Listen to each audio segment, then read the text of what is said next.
menjadikan peran dirinya sebagai presiden. Baik. Presiden itu apa? Ada 4. Satu, mencerdaskan kehidupan bangsa. 2, mensejahterakan seluruh rakyat Indonesia. 3, menjaga tumpah darah rakyatnya. Gak boleh ada yang dibunuh. Bahkan harus membela. 4, melakukan politik bebas aktif. Ya, untuk kalau ini kita non-blok istilahnya. Itu Undang-Undang Dasar 45. Nah, pertanyaan seriusnya bagaimana dia menjaga tumpah darah? Kok seperti ini terjadi?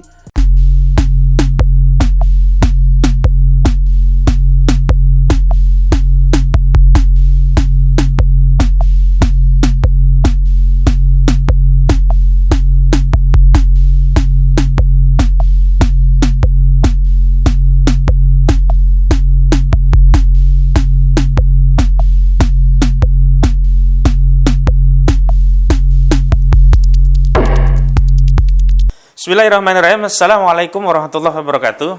Salam advokat. Hari ini kita kembali ke agenda Advokat atau acara salamnya gini dong, salam advokat. Nah, kita punya gini Bang, ini khusus acara saya. Oh, tauhid ya. Pokoknya advokat ini A begitu. Gak, kali Jokowi dulu nomor 1 ntar. Nanti Prabowo begini ya. Nah, kita tinggalkan lah Jokowi Prabowo. Itu something of the past. Kita akan menata masa depan kita. Dan the past is the past way.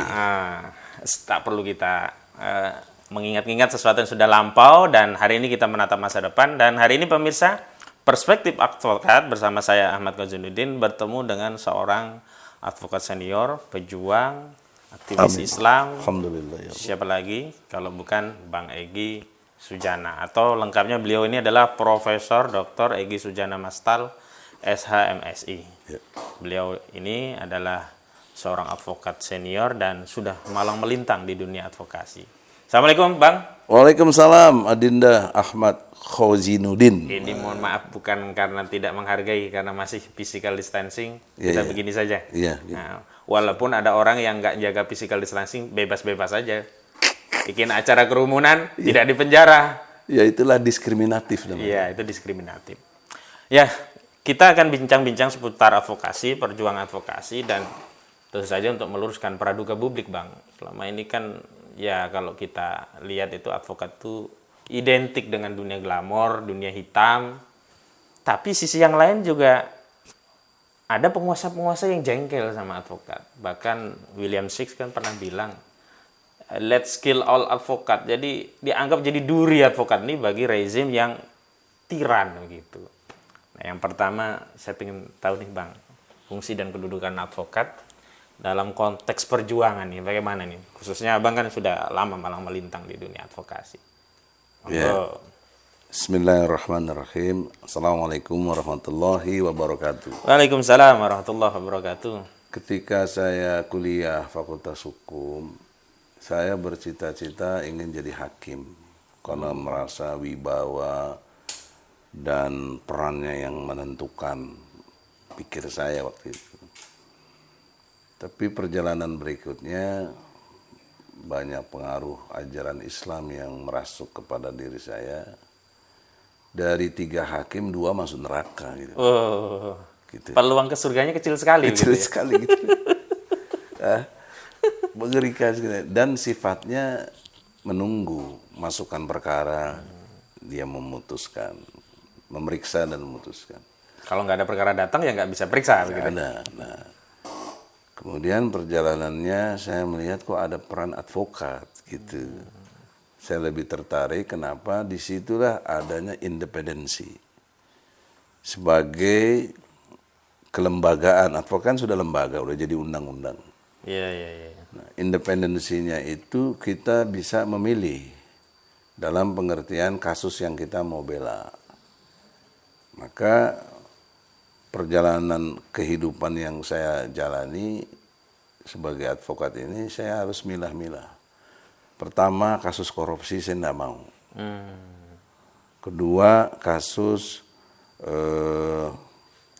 pemerkosaan, pembunuhan, gitu.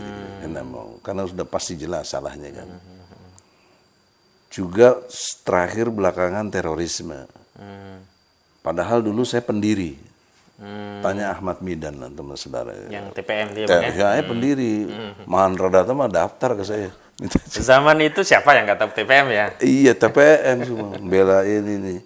Nah, kenapa saya berubah? Karena ketika saya membela Imam Samudra, ya kalau dia benar ya dimuliakan Allah, mati syahid. Tapi saya melihat ajaran Islam itu substansinya nggak ada ngajarin terorisme gitu. Senyum aja ibadah. Nyambut tamu ibadah.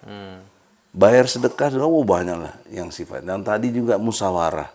Perintahnya Ali Imran 159, Ali Imran 134, maafkan kesalahan orang. Kok ini tiba-tiba pasang bom sembarangan boleh aja? Ini ya, di mana logika intelektualnya, dasar berpikirnya bisa muncul terorisme gitu. Nah sejak itu saya mundur, nggak mau lagi karena ini bertentangan dengan nurani dan ajaran Islam yang saya pahami. Nggak ada. Islam ini rahmatan lil alamin. Korupsi juga tidak. Korupsi tidak, pembunuhan, Tapi gede tuh pemerkosaan Bang tidak. fee-nya kalau korupsi gimana? Oh iya. Tapi ada kecuali. Apa itu? Saya waktu itu pernah bela Sultan Batugana. Oh iya ingat. Demokrat. Demokrat. Almarhum. Itu ya. besar itu. Almarhum ya. Karena nyangkut kaitan dengan kekuasaan waktu itu SBY kan. Kenapa saya mau? Karena persyaratannya waktu itu saya bilang Anda harus jujur. Anda terlibat apa enggak? Kalau enggak, bikin pernyataan demi Allah, Anda enggak terlibat. Tertulis di atas Dia mau, meter. Dia mau karena dia merasa emang enggak. Dan bukan OTT ya? Iya. Kalau OTT kan nggak bisa menghindar. Ya, bukan OTT. Nah, saya memahaminya kenapa? Dia dizolimi. Ya. Jadi saya membelanya dia itu karena dia dizolimi. Gitu. Nah, itu dan ternyata terbukti. Kan sekarang mulai kebuka-buka tuh bagaimana waktu itu dia mempersoalkan saudara Ibas gitu loh. Ya sudahlah, itu sudah berlalu ya.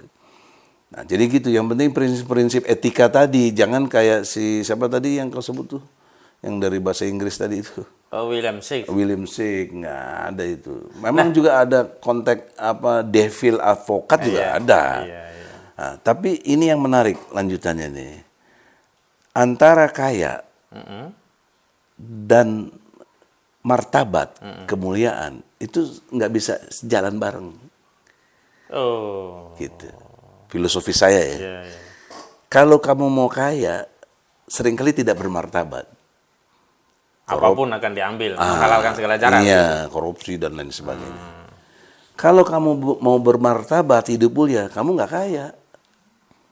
Nah, Bang ini termasuk yang bermartabat atau kaya sekaligus bermartabat atau nggak kaya dan nggak bermartabat? Dari trade off itu, Ya. dari trade off itu, saya berpikir peran apa yang bisa kaya tapi bermartabat. Itu Gitu. namanya advokat. Advokat. Makanya disebut officium Nobile. Ya. Jadi kemuliaan kita dapat, harta kekayaan pun juga dapat. Tapi pilih-pilih, jangan semua kasus, gitu loh. Jangan Itu yang rames lah ya, jangan rames lah ya. Jangan rakus, jangan apa, betul-betul on the track yang Allah redo.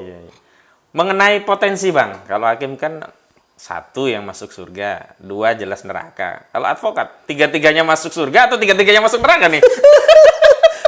Depend on. Oh, tergantung ya. Tetap tergantung tadi dia membela siapa.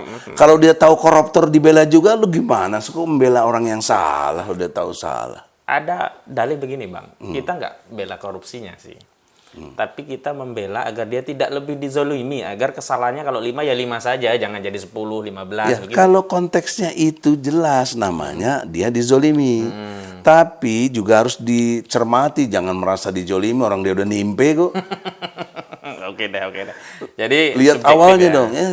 Kalau saya mau bela kemarin si Sultan Batugana almarhum karena dia bersumpah demi Allah pakai pernyataan materai. Kalau dia nggak benar kan keimanan dia dong. Iya. Dan Bukan secara saya. zahir abang kan sudah lepas dari Sudah itu. jauh dan dia minta betul-betul dibantu karena waktu itu yang istilahnya dia nggak berani ngelawan SBY.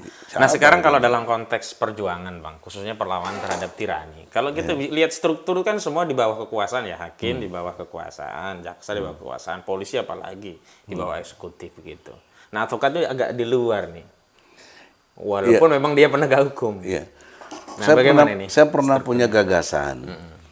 Ada Dewan Advokat Agung dan Dewan Advokat Agung Nasional dan saya sudah coba ajukan ke DPR juga. Fungsinya?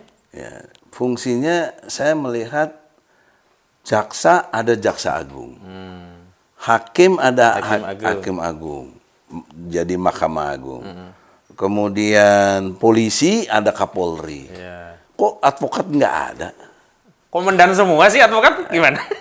Iya kan? Iya. Itu satu. Yang keduanya terjadi satu pabaliut ya kalau kata Sunda tuh, jelimet gitu loh. Antara jaksa dan dia juga sebagai pengacara. Kan jaksa pengacara negara. Oh iya. Nggak benar menurut Untuk saya. sekaligus membela itu gimana Iya itu makanya. ya? Tapi itu dibiarkan. Maka saya kasih gagasan dan Dewan Advokat Nasional. Nah, kemudian ditentang sama teman-teman, kita jadi nggak independen dong. Karena kita iya, benar sih, gitu. Saya bilang independen itu bukan karena struktur ikut dapat gaji dan enggak, tapi mentalitas Anda. Mentalitas Anda sebagai yang betul-betul independen. Nah, mentalitas independen itu hanya satu. Dengan jiwa tauhid. Tanpa tauhid nggak merdeka gitu. Tidak mungkin. Hanya orang yang bertauhid, la ilaha illallah Muhammad Rasulullah, itu yang merdeka. Itu yang bisa. Nah, dia berada di mana saja, nggak akan pasti terpengaruh oleh hal-hal lain. Makanya Adinda sebagai advokat muda ini, coba dan ini diperjuangkan. Ya, baik. Syukur-syukur nanti di Menkumham. Pernah kita. Awalnya beliau katakan berhayal. Saya luruskan, ini bukan hayalan, Bang. Ini visi gitu. Beliau punya visi jadi presiden dan konon akan menunjuk saya jadi Menkumham. Gitu. Iya. Ya, silakan pemirsa untuk menilainya. Iya. Nah, lanjut Bang. Ini kan kita tahu lah. Terakhir juga saya dengar juga Bang dan saya juga terlibat kan mau coba mengupayakan mengembalikan fungsi DPR yang hari ini memang tidak bisa melaksanakan fungsinya, terutama terkait interpelasi, menyatakan pendapat dan seterusnya. Dan kita juga ketahui pemerintah kan hutangnya sudah 6.000 triliun gitu. Bagaimana memahami eksekutif yang hari ini, ya saya kalau ada yang mengatakan pemerintahan Joko Widodo itu zalim, sepakat saya, karena banyak sekali ketidakadilan yang terjadi. Pandangan Abang dan secara umum seharusnya advokat itu bagaimana melihat situasi nasional seperti ini? Nah, dalam situasi seperti ini kan dia berperan sebagai yang mulia dalam pengertian pembelaannya itu, maka hal-hal yang strategis yang menjadikan dirinya mulia itu dia harus berperan di situ. Nah, dalam konteks itu saya melihat di Indonesia semuanya fatih, lesu, tak bergairah, kemudian banyak suasana bahkan ketakutan, shock terapinya terlalu dahsyat sampai membunuh gitu. Seperti 6 syuhada itu kan shock terapi yang buat aktivis itu jadi problem serius itu. Nah, ketika dalam situasi begitu nggak ada yang bergerak, saya datang ke MPR. Ya, sebelumnya tulis surat supaya ketua MPR itu kan Saudara Bambang kan dulu ya adik kelas kita lah, yang ngerti banget dia. Jadi saya sampaikan bahwa kalian ulah cicing wae cek Sunda, jangan diam aja. Ya. Ulah cicing wae, jangan diam saja, ojo meneng wae. Gitu. Karena dia punya fungsi yang bisa bahkan mengundang anggotanya yang lain untuk sidang istimewa. Ketika dia melihat secara pengawasannya lewat DPR itu terjadi penyimpangan-penyimpangan dan atau yang lebih jelas di pasal 7A UUD 45 terjadi perbuatan korupsi, melanggar undang-undang dan atau perbuatan tercela. Saya melihat ada poin perbuatan tercelanya ini dan pelanggaran undang-undang. Di mananya yang tercela menurut Bang Egy ini? Melanggarkan undang-undangnya dulu, undang-undang pasal pasal berapa ya yang berkait dengan setiap warga negara, 27A, 27 ayat 1. UUD 45 mengatakan setiap warga negara berkesamaan kedudukannya dalam pemerintahan dan hukum tanpa kecuali. Nah, di breakdown dalam fakta yang ada, Jokowi sangat melakukan diskriminatif. Ya, ya. Melihat kasus HRS. Ya. Terutama masalah prokes nih ya. Iya, itu amat sangat kentara yang dimaksud oleh Undang-Undang Dasar tadi dilanggar oleh Jokowi. Kenapa? Bandingannya dirinya sendiri dengan HRS, Habib Rizik Syihab. Di mana ketika Habib Rizik mengadakan maulid, ada berdimensi agama yang sangat jelas, dibenarkan, dan juga pernikahan putrinya, itu diciptakan kondisi dianggap melanggar prokes. Digabung ilmu hukum yang nggak bener jadi satu antara kerumunan dan penghasutan. 160-nya itu. Iya 160. Maka mau Saya juga pusing itu Bang, kok bisa muncul? Iya, nggak itu. Masa undangan dianggap penghasutan. Nah, tapi itu sudah kejadian. Yeah. Nah, perjalanan itu Jokowi menampilkan diri di NTT. Oh, Bagi-bagi sembako atau apalah, bingkisan-bingkisan. Kerumunan begitu dahsyat. Dan terakhir malah ada teriakan 3 Diulangi periode. lagi. Kemarin di NTT lagi ketika bencana. Bahkan ngasih jaket. Ada teriakan 3 periode lagi. Karena teriakan 3 periode itu dia ngeluarin jaket. Itu artinya Jokowi mengkonfirmasi sebenarnya sependapat, setuju, ingin. Iya. Tadinya dia bilang orang mikir itu nggak benar. Bohong. Karena track record dia pembohong. Oh. Sudah Sayangnya jelas. nggak bisa dilaporin Waktu DKI kan orang mikir capres, tahunya jadi gitu loh. Nah, jadi bahasa ini penting ya untuk teman-teman kita semua sejak tidak cuma advokat ya. Ini kan advokat cuma sarana kita.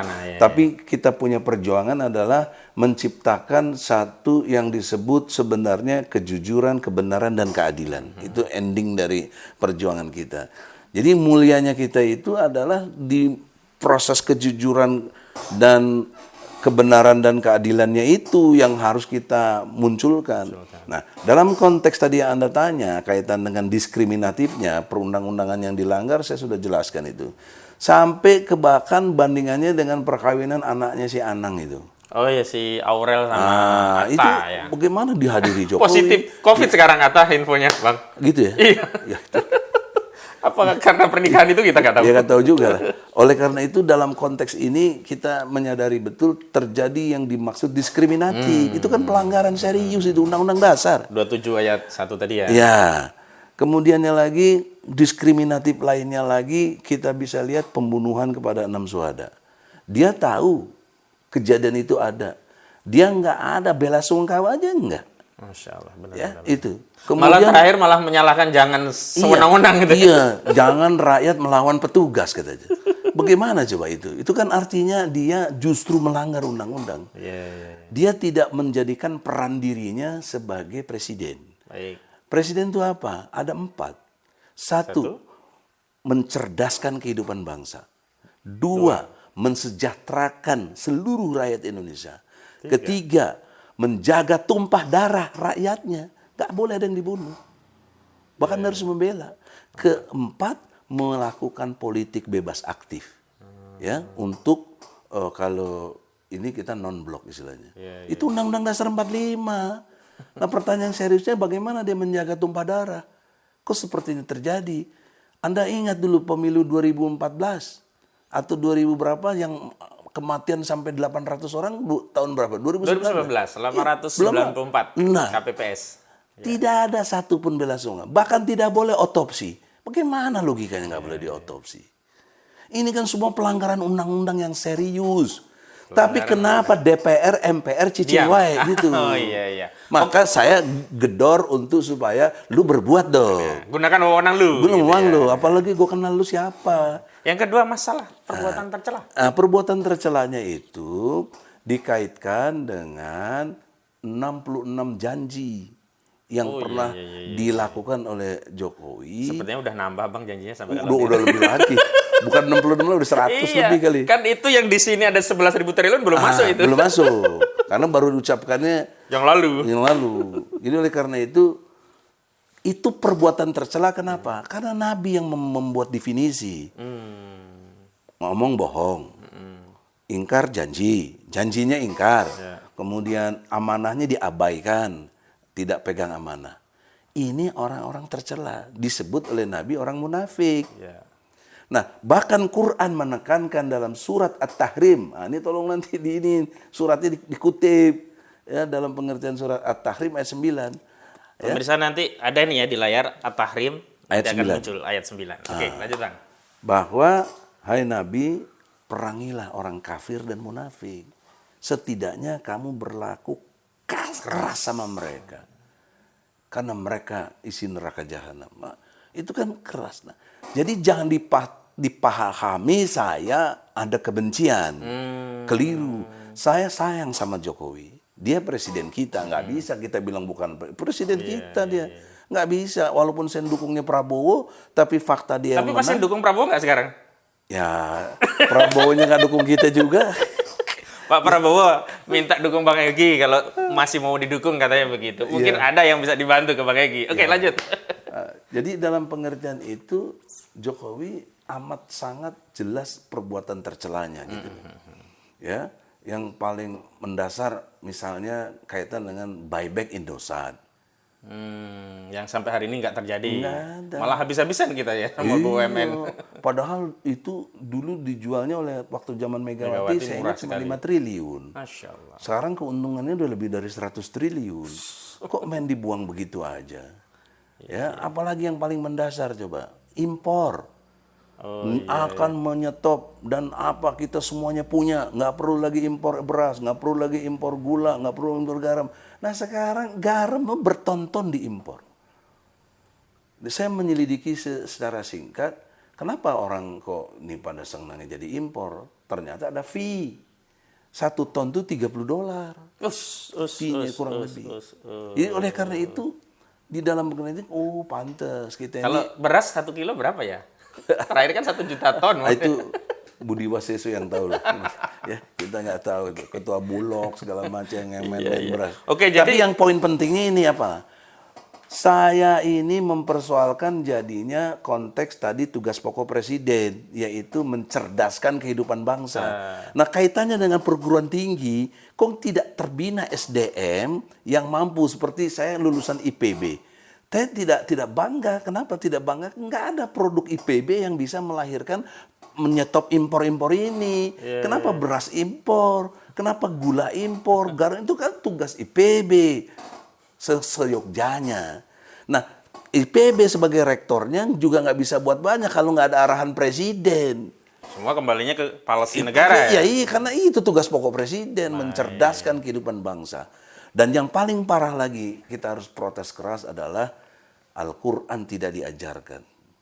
Ya, dalam arti Quran ini saya boleh dikutip lagi sangat bagus surat Fatir ayat 29 ASI.